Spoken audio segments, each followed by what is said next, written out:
I wanted to talk more today about death and the dying process.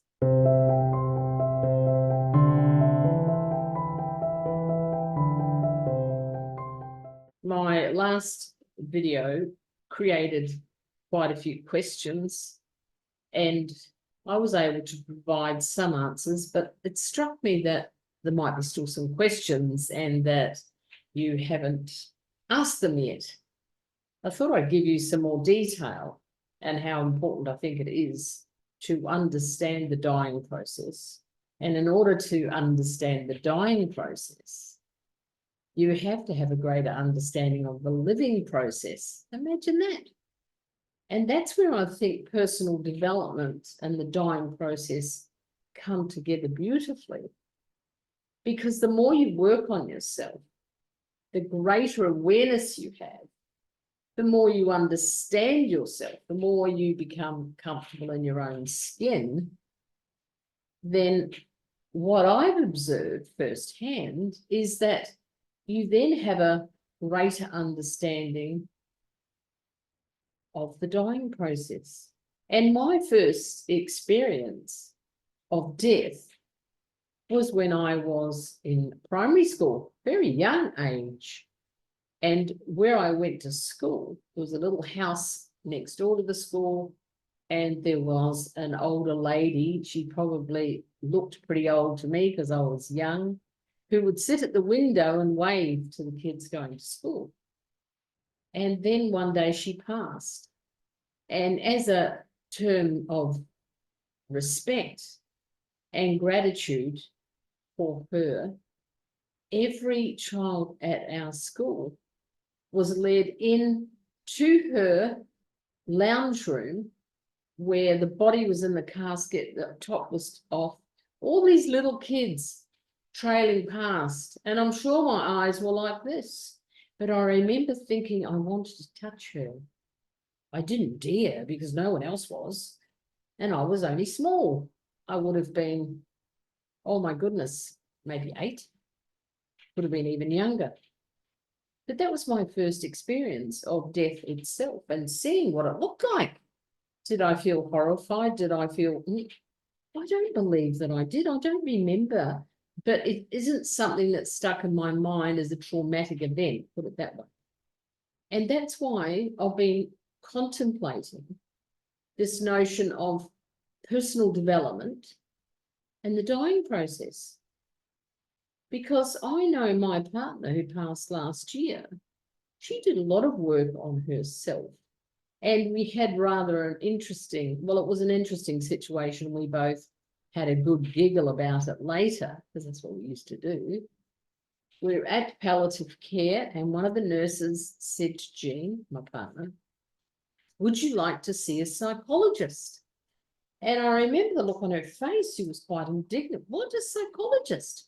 What on earth would I want to do that for? Well, the woman looked a bit stumped, actually, initially. And when she got her composure back, she said, well, you might want to. And as she got that out of her mouth, Jean said, oh, do you think I'm afraid of dying? Well, this woman was probably in her 30s and a palliative care nurse. She still seemed a bit surprised with this very direct approach. No, Jean said, I'm fine. It is all part of the life cycle. I'm just going to enter the next cycle. And what a beautiful approach.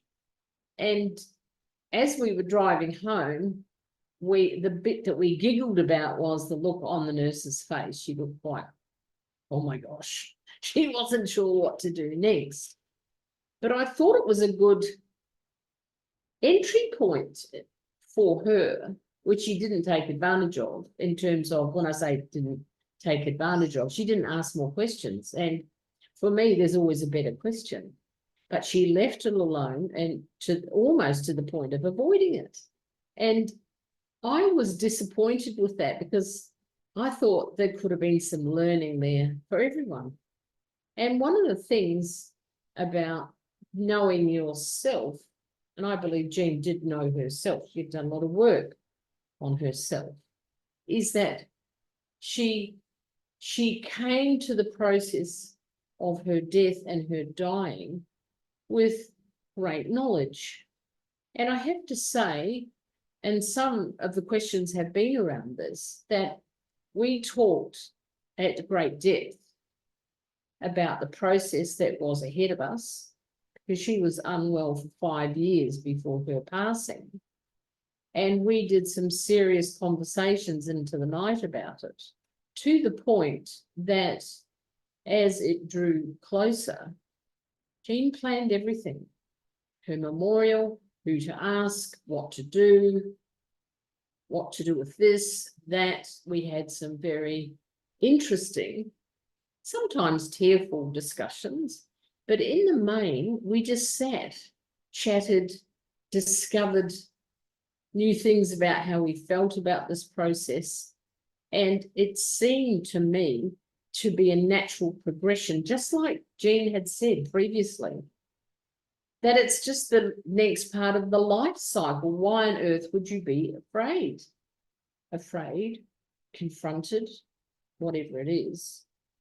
And I think when you are experiencing that process, in my situation, I was the carer, which automatically put me very deeply in the process. But not everyone has that privilege, and it is a privilege. But maybe you're someone who knows someone now who's dying. What am I going to do? What am I going to say? You know, sometimes it's enough just to turn up. Just turn up with a couple of flowers.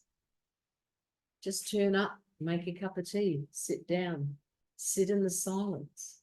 That's why personal development's important. You need to be able to sit with yourself. And if this is a struggle for you, start practicing now, being with yourself. Oh, why would I do that? Well, it's all part of developing and growing and strengthening your capacity to live a vital life. You know, and to have understanding of your dying process, you need to have a deeper understanding of your living process. Yes, I've said that twice, but I absolutely believe it. Look around you, be curious. There is so much to learn just from being curious.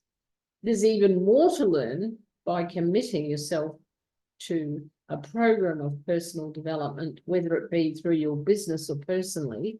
Give it a go. Now, going back to what I was saying about the dying process, if it does scare you, ask yourself, what support do I need in order to go and give support to that person? If in fact you want to support them, but it's a personal thing. Only you know the answer to that. And sometimes it is as simple as I was saying before. Just take yourself there, do a lot of breathing. You could even say to that person, I'm finding this difficult. I think that's a great start. Oh my goodness. It is such an entry point into a precious moment. I'm finding this difficult. What's it like for you? And you'll be surprised. It might open the doors, might shut them too. So, you know, I think it's not for the faint-hearted, I agree. But I intend to talk about this a lot more in the future. And my intention is to help people to face this, another string to my bow, if you like. The dying process, the right to die, voluntary assisted dying, I've explored them all. And I was saying that my first encounter, if you like, with death was seeing that dead lady when I was just a child. And then, of course, at 17, going on to become a nurse, I saw lots of death. I sat with lots of people dying, you know, 17, 18-year-old.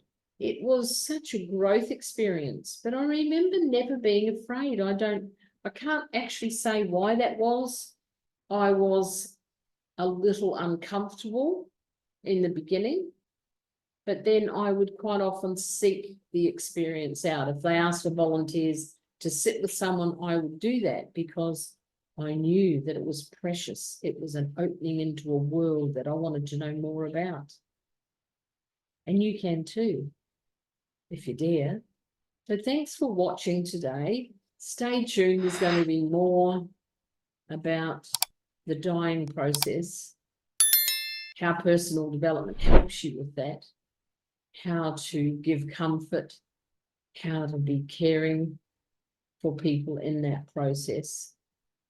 And ultimately, my invitation to you is to start to get to know yourself better and more complete, become more whole, if you like. Be sure to make some comments. I love the comments. I'm very, grateful. I'm grateful to see so many comments coming through and all of these subjects that I talked to you about. This is Mary Scott. Thank you so much for watching.